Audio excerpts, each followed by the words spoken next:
Aqui na transmissão, acho que o microfone estava desligado, né? Agora deve estar melhor a gravação.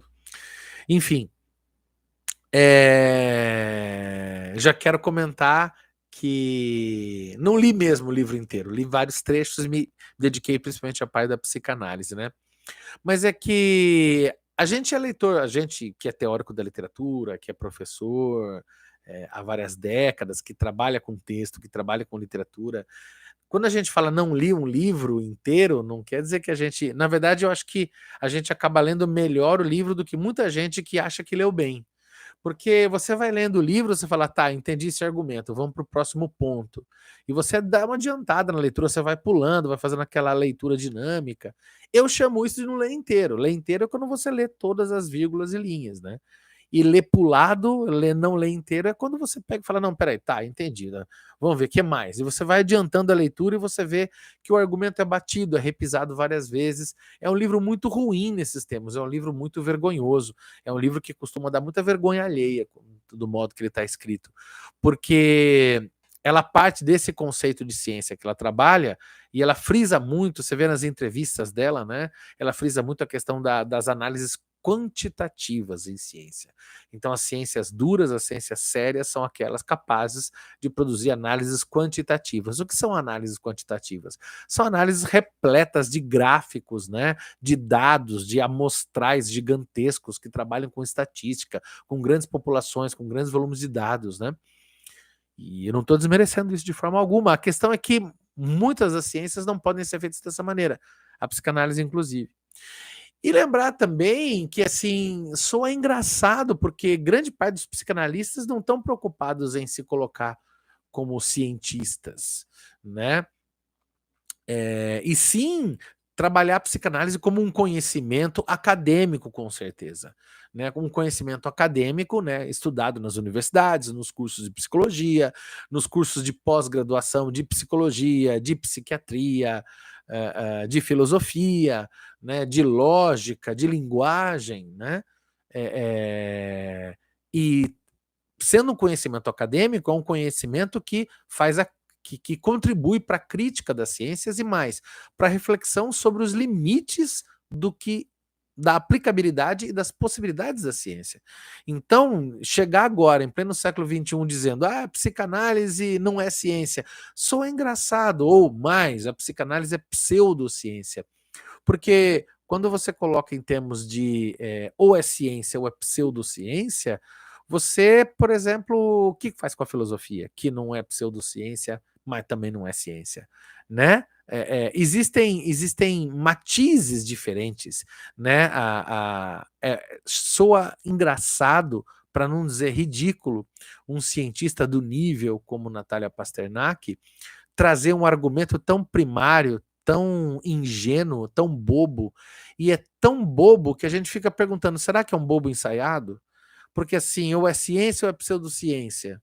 Né? Porque a psicanálise quer se colocar como ciência. Onde você viu que a psicanálise está se colocando como ciência? Quem disse? Né? Como é estruturada a psicanálise? Né?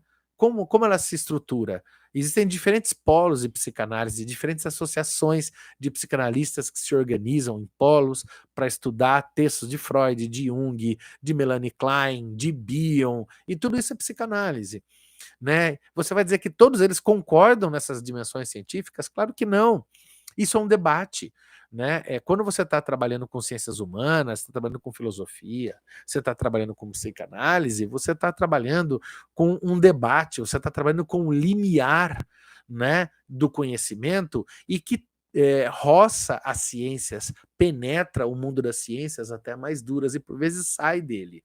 Você está trabalhando num grau de sofisticação de fronteira, né, de uma região que em biologia, por exemplo, nós chamaríamos de ecótone ou transição. Então, é muito complicado em pleno século XXI você vir com um cetro mágico, que é o livro Que Bobagem, dizendo assim, olha, o princípio da demarcação que todo mundo discute em filosofia da ciência, está aqui, é isso. e quem não acha isso está errado porque é o que eu digo. Soa curioso, soa caricato, e é por isso que eu disse que eu não li o livro inteiro. Não quer dizer que eu não folhei ele, não fui lendo, não fui vendo, não fui me detendo em coisas que eu achei mais interessantes, e não é isso, mas é que não é possível ler aquele livro inteiro, porque o livro é muito ruim, o livro é muito porco nos seus princípios, né? É muito estranho para gente que é leitor profissional, que trabalha com literatura profissional, quer seja literatura ficcional, quer seja literatura acadêmica, quer seja literatura científica, é muito esquisito a gente se deparar com um texto acadêmico, a gente está acostumado com texto acadêmico, e daí chega uma professora do nível da Pasternak, e eu não estou desmerecendo a qualidade dela, muito pelo contrário, eu sou fã do trabalho dela, de tudo que ela fez pela gente, né, durante a pandemia, indo contra as fake news, etc. e tal, mas é que é muito esquisito e é muito doloroso para o leitor profissional. Vou desligar esses barulhinhos aqui. É muito ruim para a gente que é leitor profissional a gente se deparar com um livro de péssima qualidade. A gente começa a sentir aquele. Como é que é? Tem um nome em alemão, me esqueci agora, Freudenschaften, uma coisa assim, que é vergonha alheia. Né? A gente começa a sentir vergonha alheia desse tipo de texto. Então, eu acho, assim, como teórico da literatura, eu vou dizer assim: vocês devem ler o livro da Pasternak, eu vou dizer como teórico da literatura, né, que trabalha profissionalmente com literatura ficcional, né? É um livro que não é um livro ficcional, então eu não acho que você deva abordá-lo dessa maneira. Mas se você está em busca de aprender de forma divertida, eu não recomendo o livro, porque ele não é divertido, ele é intragável, ele é insuportável. Ele é um livro mal escrito porque ele empobrece debate e ele obscurece, ele joga treva nos assuntos. Por exemplo, ele não entra no debate num problema da profissionalização da psicanálise, que é um problema muito mais espinhoso, né? Que é, por exemplo, a questão de que os limites entre psicanálise e demais psicoterapias. Né? Existe uma questão profissional prática de muitas pessoas que chegam no mercado do trabalho hoje e falam: eu sou terapeuta. Ah, então quer dizer que essa pessoa é psicólogo, que essa pessoa é psicanalista ou psiquiatra? Não, não é isso. Essa pessoa se diz terapeuta. Qualquer um pode ser terapeuta. Então, se eu criar agora a terapia do babinho, a babinho-terapia, o que vai acontecer? Vai acontecer que eu posso abrir meu consultório e falar: eu sou um babinho-terapeuta. Eu faço solos de guitarra e você fica uma hora ouvindo e você sai bem. Né? Ninguém pode me caçar, não pode vir um Conselho Regional Federal de Psicologia, não pode vir o polo de psicanálise não sei da onde, ninguém pode vir caçar meus direitos, sabe por quê? Porque eu tenho todo o direito de inventar a terapia que eu quiser e montar um consultório falando que é uma terapia minha que eu inventei e aplicá-la. E quem quiser paga, quem quiser não paga. E se eu deixar claro para a pessoa: olha, é uma terapia que eu inventei, que não tem fundamentação científica, blá blá blá, eu posso fazer. Não é vinculada a nenhum polo de estudo, eu inventei, eu criei, eu sou fundador. Eu criei a babinhoterapia. Pronto. Todo mundo, eu posso fazer. E ninguém vai poder me caçar meus direitos, fechar meu consultório, coisa que o valha. Percebe? Esse, por exemplo, é um problema muito complicado. De muita gente que se diz psicanalista e não é. Muita gente que se diz psicólogo e não é. E muita gente que se diz terapeuta e não tem anos de estudo e nem de prática para se colocar nesse lugar. E, infelizmente, tem o direito e consegue ter o direito de exercer a sua profissão justamente pela irregularidade que a caracteriza. Esse tipo de debate, que é muito importante para o nosso cotidiano, a Pasternak não dá conta de colocar no livro. Percebe? E ela vai brigar com uma área que é uma área acadêmica. Talvez o que as pessoas poderiam entender, e eu convido aqui a explicar essa ideia, é de que dizer o que é e não é ciência é muito fácil dizer física é ciência, é muito fácil dizer matemática é ciência, química é ciência. Quando a gente fala história é ciência, sim, mas não é uma ciência dura. Sociologia é uma ciência, sim, mas não é uma ciência dura. Psicanálise pode ser uma ciência, mas às vezes sai do limite da ciência, porque ela transita. a psicanálise transita, quando mais da área de saúde se aproxima da ciência, quando mais se aproxima de uma reflexão sobre um lugar do mundo, de olhar para a sociedade e para a psique e para o indivíduo e para o coletivo, ela ela se afasta mais da ciência e começa a se mostrar mais como uma espécie de filosofia ou de economia de afetos ou coisa que o valha, ou de princípios transferenciais ou mapeamento de possibilidades do inconsciente. Isso é natural da psicanálise, isso é da natureza, isso é da beleza da psicanálise. A beleza da psicanálise é essa capacidade que ela tem de trabalhar num lugar de fronteira.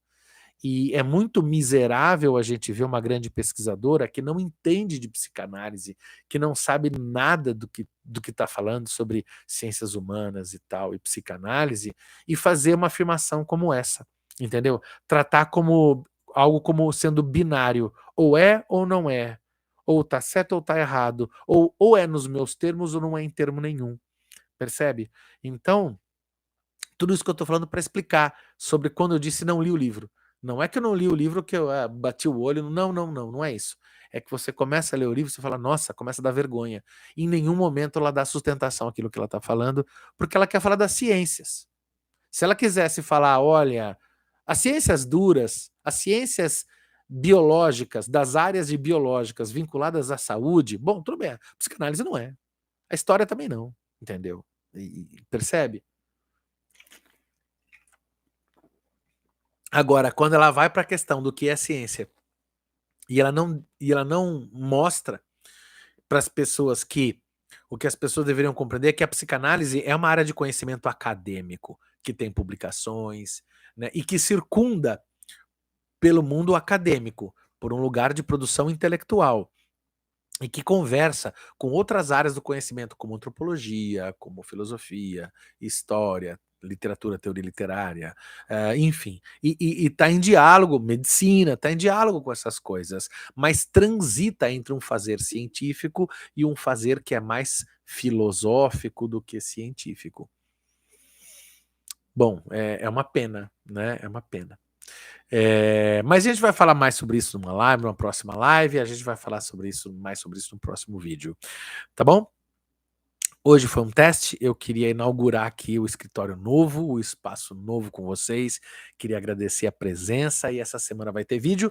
Essa semana, inclusive, acabou de sair do forno, Rodrigo me mandou o roteiro, roteiros de análises do livro Salvar o Fogo, de Itamar Vieira Júnior, que é outro vídeo de sucesso nesse canal, que a gente falou um pouco sobre Itamar Vieira Júnior, sobre o livro Salvar o Fogo, mas temos muito mais o que falar.